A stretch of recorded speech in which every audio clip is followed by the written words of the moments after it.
and welcome back. Rocket Armory, LGO number 7, version 4, we're calling it.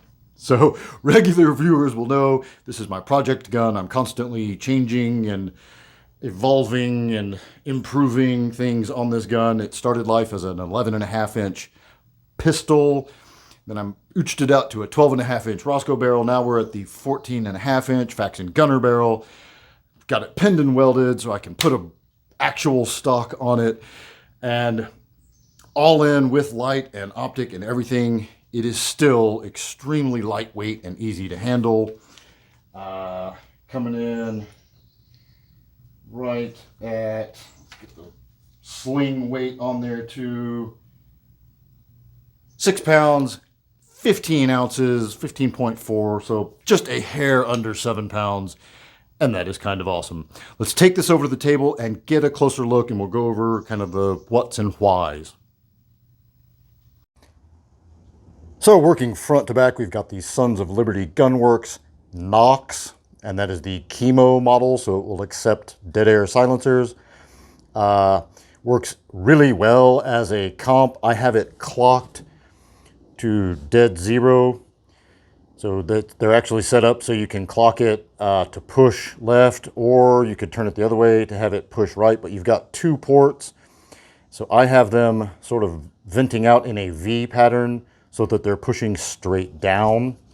That's how all that works, and it does definitely work as a comp as well as a flash hider. I've got the 14.5-inch Faxon gunner barrel. I've got a whole separate video on that.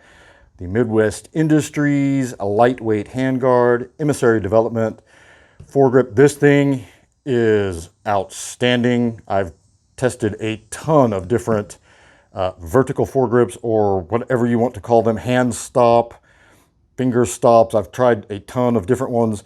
This thing is by far the coolest. I totally dig it. We've got the Mod Light, and this is the 18350, so it's the single battery version. It's nice and light and compact, plenty bright enough for home defense use. Wouldn't necessarily want to be, you know, trying to engage at 200 yards with it or anything, but plenty bright for home defense. Moving back, we've got the U-loops. I'm a big fan of this guy, so you don't have that metallic jangly sound coming from a QD swivel right there on your handguard.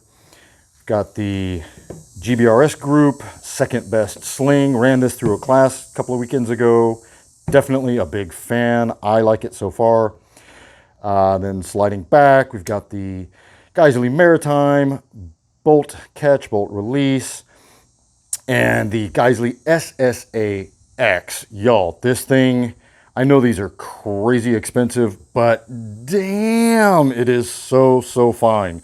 Finally got to run it at the range yesterday, and it exceeded expectations. It's just phenomenal. Could probably do a whole separate video on why it is so good. I know these things are somewhat subjective, but it's just the feel. They've just nailed it.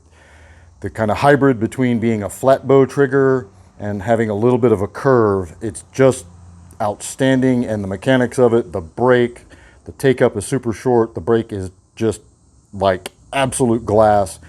It is wonderful. I'm glad I ponied up, although I got it on sale, and I definitely recommend doing that.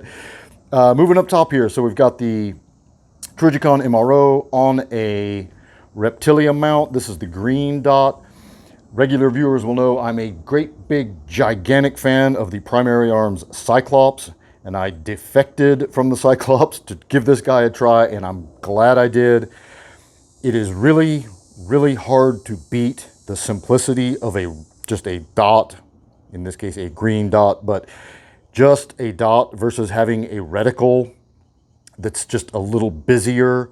So when you're engaging targets that are super close, that dot, man, it's fast. It's just easy and fast. Reached out to C-Zone Steel at 80 yards from underneath a car. It worked for me. Like, I'm really liking this. I know MROs are a little bit controversial. Some people just absolutely hate them.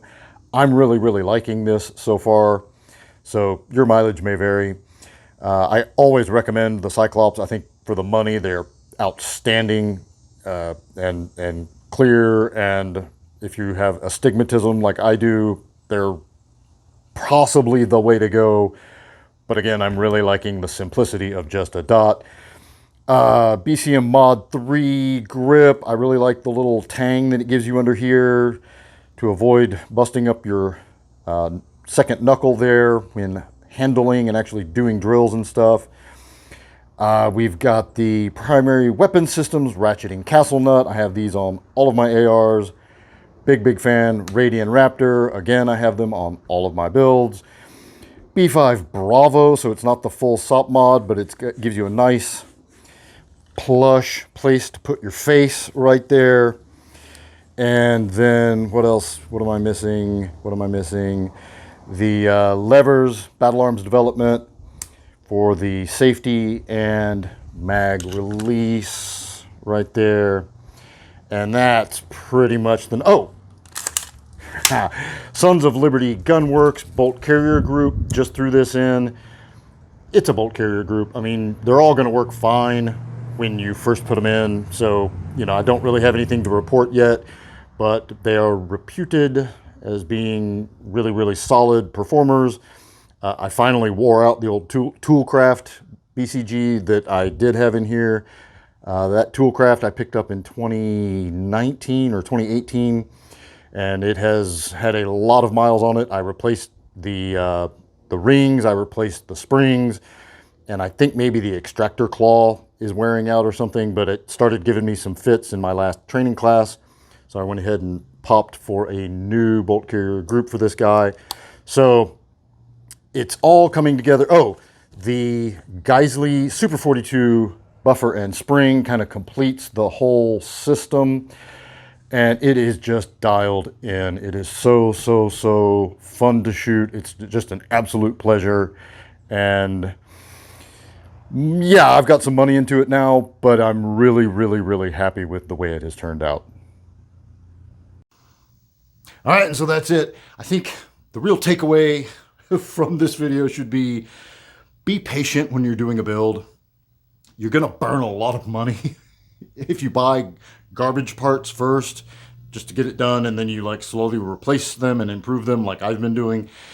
You'd really be better served to just hold out, take your time, be patient, and get the quality parts that you want. That's the beauty of building ARs versus just going and buying one off the shelf, is that you can budget that accordingly over time. And if it takes you a year and a half or something to build your dream rifle, let it take a year and a half, let it take 2 years. There's no race. Right? You know, I mean, I'm assuming you've at least got some kind of like FUD shotgun or something in the closet that you can defend yourself with. So unless you just have some kind of imminent need for an AR right now, do yourself a favor, build it slow, build it right, use good quality stuff. Buy once, cry once. That's all I got for today. Until next time, be easy, y'all.